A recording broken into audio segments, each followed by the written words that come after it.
ओम शांति।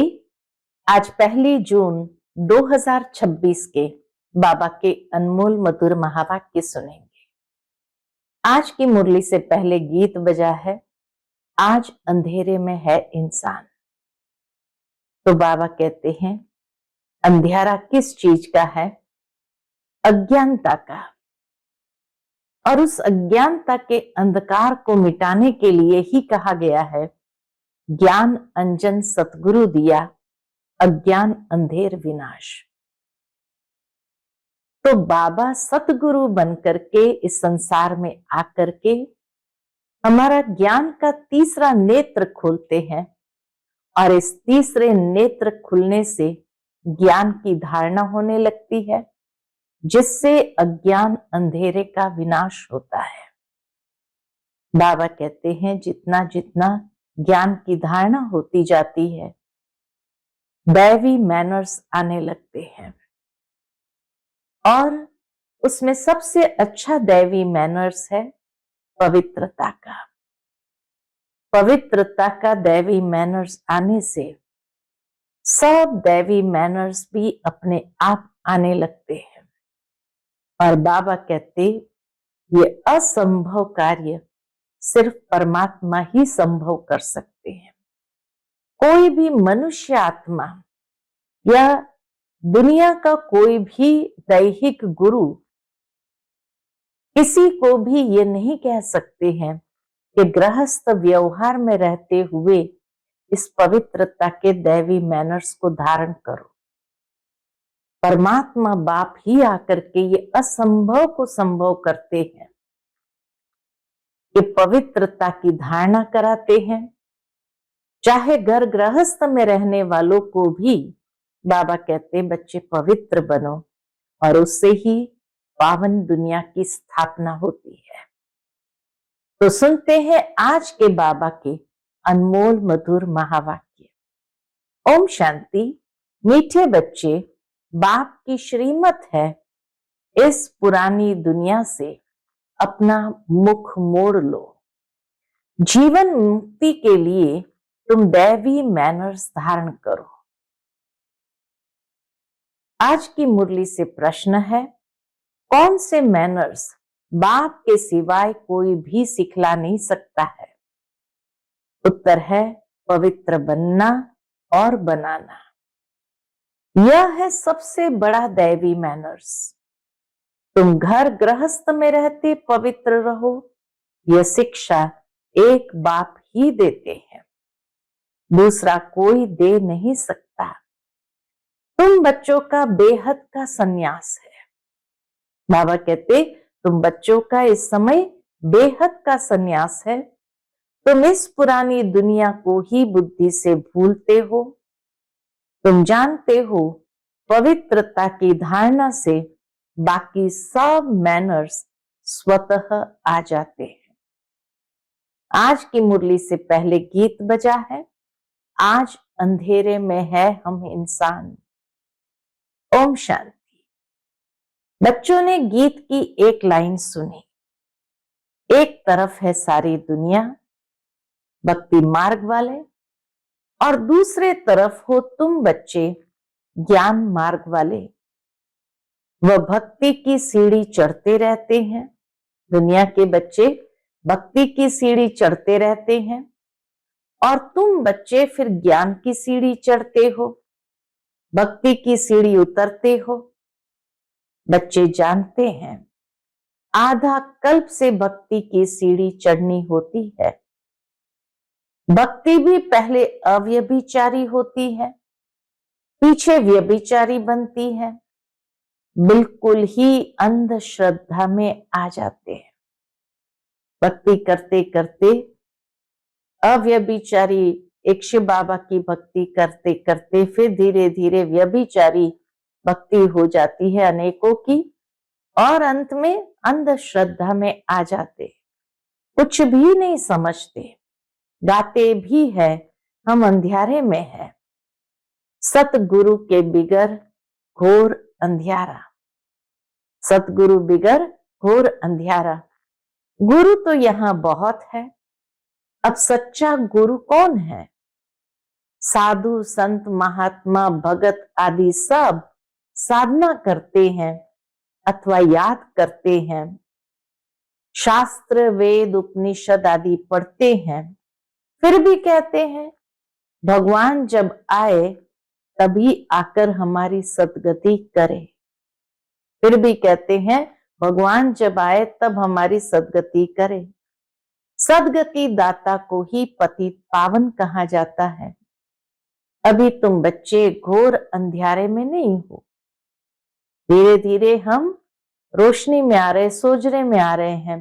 तो बाबा कहे अभी तुम बच्चे घोर अंधियारे में नहीं हो, तुम ज्ञान की रोशनी में आए हो, पतित पावन बाप को जानते हो और उनको याद करते हो। जितना जो बच्चा याद करता है और ज्ञान की धारणा करता है, उतना उसका अज्ञान अंधियारा विनाश हो जाता है। अब रोशनी में ले जाने वाला एक ही बाप है। तभी तो कहा जाता, क्या कहते हैं, ज्ञान अंजन सदगुरु दिया, अज्ञान अंधेर विनाश। कोई सुरमा नहीं है, ज्ञान अंजन माना कोई सुरमा नहीं है, ये ज्ञान की बात है। ज्ञान के साथ योग भी रहता है। जरूर जो मनुष्य भक्ति सिखलाते हैं तो उससे भी योग रहता है, कनेक्शन रहता है बुद्धि का, अर्थात उसकी याद रहती है। अब तुम बच्चों का बुद्धि योग लगा हुआ है इससे निराकार परमपिता परमात्मा के साथ।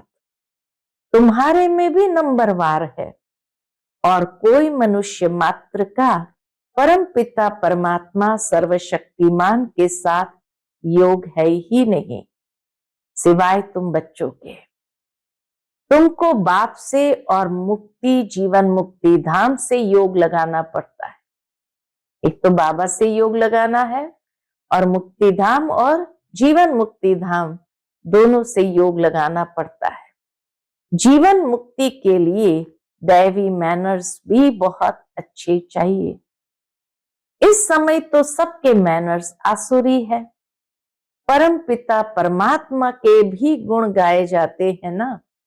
मनुष्य सृष्टि का बीज रूप है, सत है, चैतन्य है, आनंद का सागर, ज्ञान का सागर, पवित्रता का सागर है, फॉर एवर, सदाकाल के लिए। उनका यह पद अविनाशी है और कोई मनुष्य का यह अविनाशी पद हो नहीं सकता है। सतचित आनंद स्वरूप, ज्ञान का सागर, पवित्रता का सागर, फॉर एवर, सदाकाल के लिए, ये अविनाशी पद और किसी को मिल नहीं सकता है।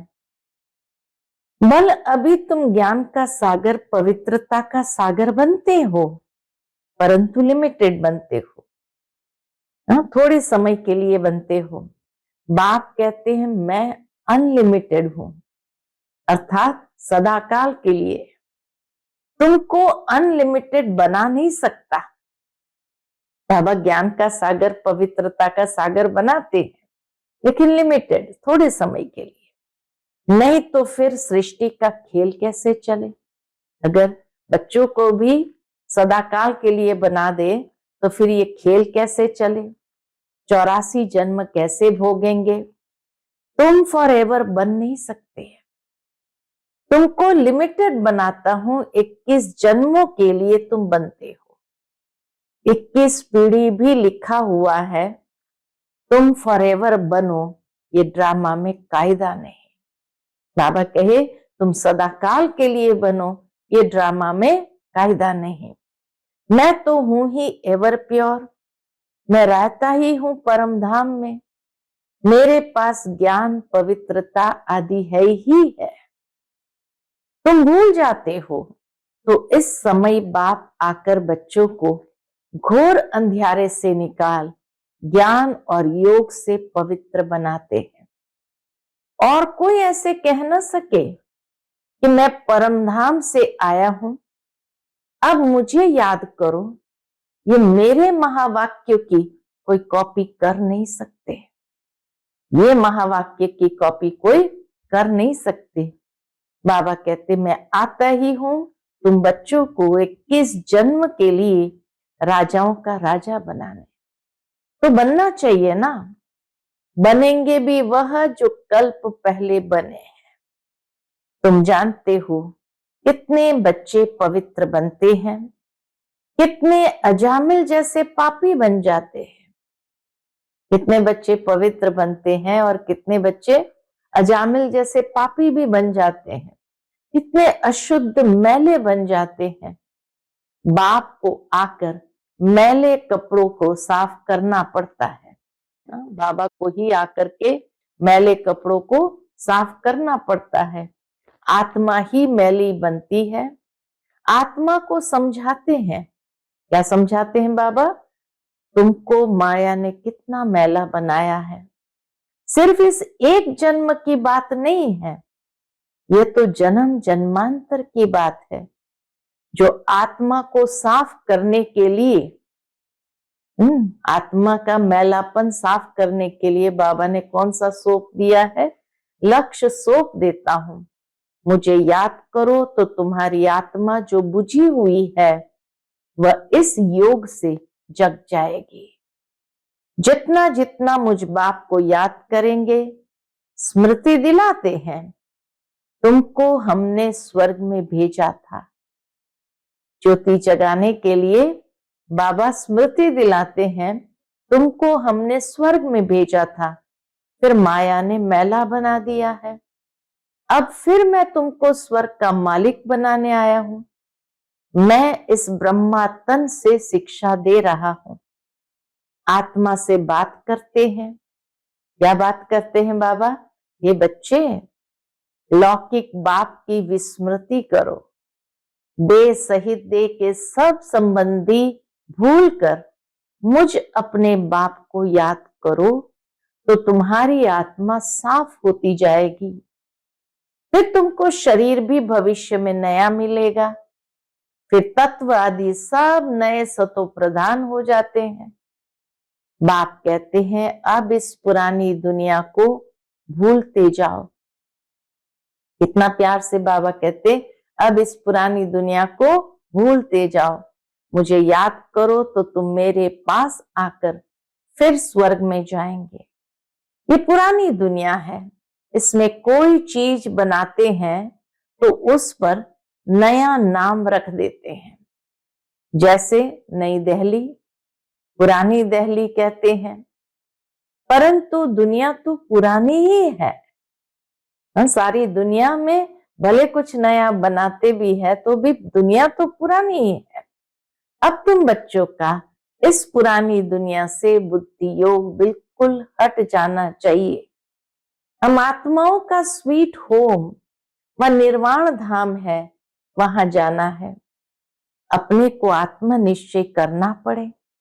बाप कहते मुझे याद करो तो अंत मते सुगति हो जाएगी। मनुष्य जो अनेकों को याद करते हैं, कोई किसी गुरु को ये नहीं समझते पुनर्जन्म में सबको आना है। बाबा कहते ये नहीं समझते पुनर्जन्म में सबको आना है। ये रस्म रिवाज सृष्टि के आदि से चली आती है कि हर एक को एक चोला छोड़ दूसरा चोला धारण करना है। सतयुग आदि में देवी देवताएं हैं, जरूर पुनर्जन्म वहां से शुरू हुआ होगा। पहले पहले है श्री कृष्ण, फर्स्ट पवित्र मनुष्य, उनकी महिमा जास्ती है। लक्ष्मी नारायण की इतनी नहीं है जितनी श्री कृष्ण की महिमा है, क्योंकि बच्चे पवित्र सतो प्रधान होते हैं तो महिमा बच्चों की गाई जाती है। श्री कृष्ण की बहुत महिमा है, परंतु ये नहीं जानते श्री कृष्ण पुरी है कहां। वैकुंठ कहते भी है, सतयुग को फिर पता नहीं श्री कृष्ण को द्वापर में क्यों कह दिया है।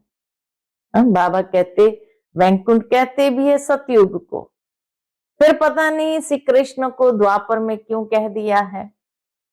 वही चीज दूसरे कोई नाम रूप देश में आ न सके। द्वापर में पुनः कोई वैकुंठ आ न सके, वही नाम रूप दूसरे जन्म में हो नहीं सकता। श्री कृष्ण तो सतयुग में था, तुम जानते हो। ये जगत अम्बा, जगत पिता जाकर लक्ष्मी नारायण बनते हैं। सतयुग को श्री कृष्णपुरी कहा जाता है, अब है कंसपुरी। ये दुनिया है कंसपुरी। यह सब आसुरी नाम है। वहां थे दैवी संप्रदाय, यहाँ है आसुरी संप्रदाय। बाप बैठ बच्चों को संगम पर समझाते हैं। वह बाप है रचयिता। उनको कहा जाता है मनुष्य सृष्टि का बीज रूप। तो जरूर नई सृष्टि रचेंगे। बाप मनुष्य सृष्टि का बीज रूप है, तो जरूर नई मनुष्य सृष्टि रचेंगे। तुम गाते भी हो, बाबा आप पतित पावन हो, इस पतित सृष्टि को आकर पावन बनाओ। पावन सृष्टि रच, पतित सृष्टि का विनाश कराओ। बरोबर ब्रह्मा द्वारा पावन सृष्टि रच, शंकर द्वारा पतित सृष्टि का विनाश कराते हैं। यह बातें और कोई नहीं जानते हैं। अभी तुम बच्चे बाप के साथ योग लगाते हो। तुम देखते हो बाबा मैले कपड़ों को सटका लगाते हैं, कोई तो फट जाते हैं, कोई टूट पड़ते हैं, कोई तो बहुत मैले अजामिल जैसे पापी है, जो बिल्कुल धारणा नहीं होती है। बाप कितनी अच्छी बातें समझाते हैं। मीठे लाडले बच्चे, मुझ मोस्ट बिलवेड बाप को याद करो, मोस्ट बिलवेड सुखधाम को याद करो। यह भी तुम अब जानते हो, दुनिया में कोई को भी पता नहीं। यह तो अब है अति दुख धाम। अति दुख धाम। मनुष्य त्राही त्राही करते रहते हैं, एक दो को मारते रहते हैं, फिर कहते हैं भगवान रक्षा करो। ये जरूर मुख से निकलेगा, बाप तो लिबरेटर है। तुम जानते हो बाप आए हैं हम बच्चों को इन पर्टिकुलर और सबको इन जनरल सुखधाम में ले चलने के लिए। हम बच्चों को इन पर्टिकुलर और बाकी दुनिया की आत्माओं को इन जनरल सुखधाम में ले चलने के लिए। तुम बच्चों में भी नंबरवार है जिनको ये नशा है। ये पढ़ाई कोई कम नहीं है। बाबा कहते ये पढ़ाई कोई कम नहीं। पढ़ाते भी देखो किसको है, अजामिल जैसी पाप आत्माओं को पढ़ाकर स्वर्ग का मालिक बना देते हैं। तमो प्रधान तो सब है, उनको सतो प्रधान दुनिया में ले जाना पड़ता है। बच्चों को बार बार समझाते हैं कि यहाँ दैवी गुण धारण करने हैं, यहाँ तुमको एम ऑब्जेक्ट बुद्धि में है। ये पवित्रता के मैनर्स और कोई नहीं सिखाते। सन्यासी तो घर बार छुड़वाते हैं, यहाँ बाप कहते तुमको घर बार नहीं छोड़ना है, तुमको तो इस पुरानी दुनिया को ही छोड़ना है। घर बार खाली नहीं छोड़ना है, पुरानी दुनिया को ही छोड़ना है। वह है हद का सन्यास, यह है बेहद का सन्यास। छोड़ना यानी पुरानी दुनिया को बुद्धि से भूलना है। उन सन्यासियों को भी कितना मान मिलता है। साधु समाज गवर्नमेंट को भी मत देते हैं। साधु सन्यासी साधु समाज गवर्नमेंट को भी मत देते, राय देते हैं। माताओं बिगर उन्हों का उद्धार नहीं हो सकता, क्योंकि तुम नॉलेज देते हो। हाँ, कोई नमस्ते व राम राम करते हैं तो रिस्पॉन्ड तो देना होता है। बाबा भी कहते हैं बच्चे नमस्ते। मैं तो तुम बच्चों को अपने से भी ऊंच बनाता हूं। कितना बाबा बच्चों को नशा चढ़ा देते कि बाबा आकर हम बच्चों को खुद से भी ऊंचा बनाते हैं। तुमको ब्रह्मांड और सृष्टि दोनों का मालिक बनाता हूं और मैं वानप्रस्थ में चला जाता हूं, परंतु तुम्हें श्रीमत पर भी चलना पड़े, इस पुरानी दुनिया से मुख मोड़ना पड़े। राम रावण और सीता का खिलौना है ना। साकार बाबा के पास एक खिलौना था जिसमें एक तरफ राम एक तरफ रावण, और सीता बीच में घूमती थी, तो राम के तरफ आती थी तो मुख राम के तरफ कर देती थी, और जब रावण आता था तो अपनी पीठ दिखा देती थी। तो बाबा कहते राम रावण और सीता का खिलौना है ना। सीता रावण को पीठ कर देती है, राम को मुंह कर देती है। श्री कृष्ण का भी चित्र है, नरक को लात मार रहा है और स्वर्ग का गोला हाथ में है। बाप बहुत अच्छी रीति समझाते हैं, परंतु विरला व्यापारी यह व्यापार करे। बाप को अपना पुराना तन मन धन दे, नया ले। यहां बड़ा फर्स्ट क्लास इंश्योरेंस है। बाप कहते तुम अपनी आत्मा पवित्र बनाएंगे तो फिर शरीर भी पवित्र मिलेगा, फिर तुम स्वर्ग की राजाई करेंगे। इसलिए उनको सौदागर जादूगर कहते हैं। पतित को पावन बनाना या ईश्वरीय जादूगरी कहेंगे ना। बाप कहते नरकवासियों को स्वर्गवासी बनाओ। कैसा फर्स्ट क्लास जादू है, इसमें प्राप्ति बहुत है। बाप कहते राजाओं का राजा बनो, फॉलो करो। बाप बैठे हैं ना, ये अधर कुमार है, मम्मा कुंवारी कन्या है, तो फॉलो करना पड़े। वर्षा बाप से मिलना है। तुम कहेंगे हम भाई बहन बाप से वर्षा लेते हैं। वैसे तो लौकिक रीति बहन को वर्षा नहीं मिलता है, भाई को वर्षा मिलता है। यहाँ तो तुम सबको मिलना है, क्योंकि तुम सब आत्माएं हो ना। बाप कहते तुम सबको मेरे पास आना है, फिर तो यह भाई बहन का नाता भी टूट जाएगा।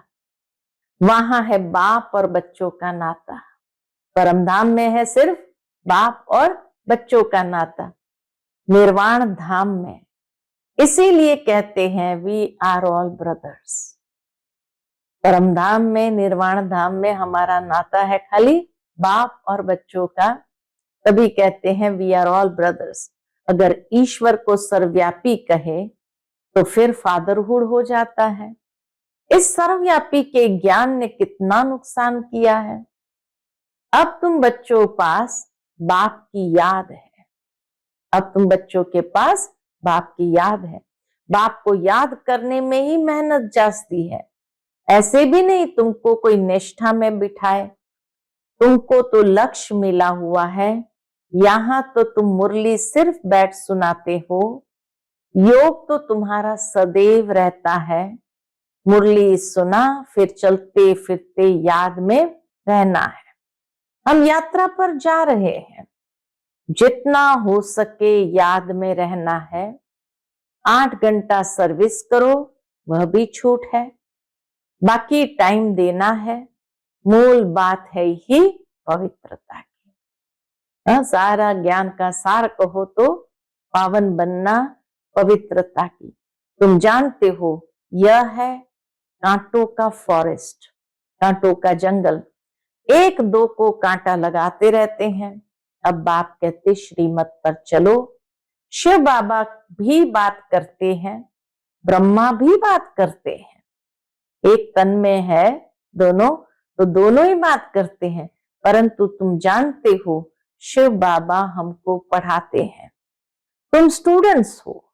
तुम कहते हो वह हमारा बाप भी है, टीचर भी है और सतगुरु भी है। गारंटी करते हैं तुमको वापस ले जाऊंगा।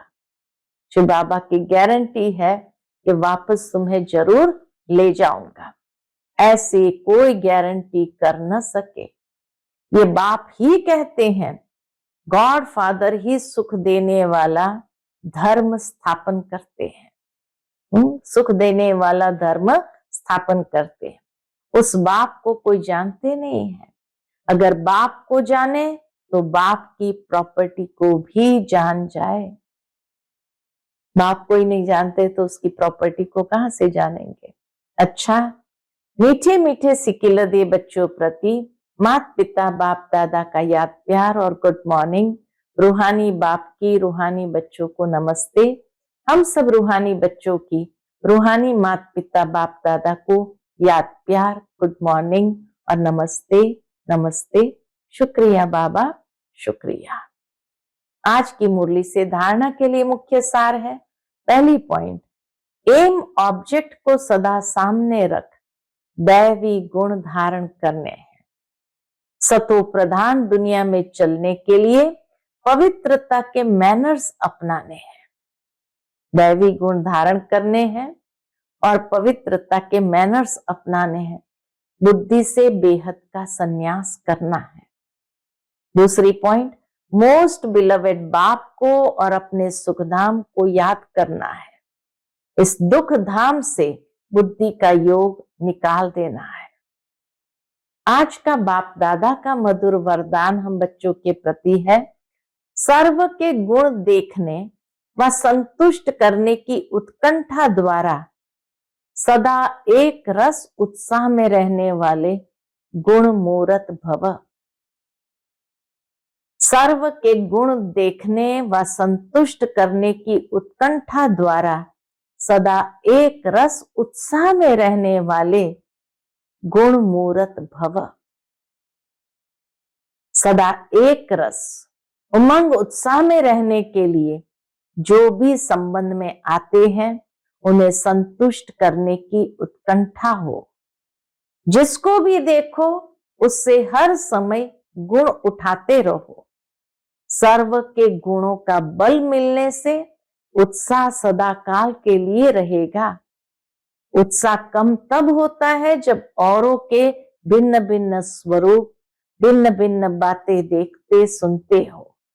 लेकिन गुण देखने की उत्कंठा हो तो एक रस उत्साह रहेगा और सर्व के गुण देखने से स्वयं भी गुण मूरत बन जाएंगे। आज का स्लोगन है, बेहद के वैराग्य वृत्ति का फाउंडेशन मजबूत हो तो सेकंड में अशरीरी बनना सहज है। बेहद के वैराग्य वृत्ति का फाउंडेशन मजबूत हो तो सेकंड में अशरीरी बनना सहज है। आज का व्यक्त इशारा है, पहली तारीख है तो बाबा कहते सदा हर्षित रहने के लिए अपनी नेचर को सरल बनाओ, सहनशील बनो। उसके अंतर्गत बाबा कहते हैं अपने इस चेहरे को सदैव हर्षित बनाना यह संगम युग की सबसे बड़ी गिफ्ट है। चेहरे पर कभी भी कोई परेशानी की रेखा न हो। जैसे संपूर्ण चंद्रमा कितना सुंदर लगता है, वैसे अपना चेहरा सदैव हर्षित रहे। चेहरा ऐसा चमकता हुआ हो जो और भी आपके चेहरे में अपना रूप देख सके। इसके लिए अपनी नेचर को सरल बनाओ, सहनशील बनो। अपनी नेचर को सरल बनाओ, सहनशील बनो। अच्छा, ओम शांति।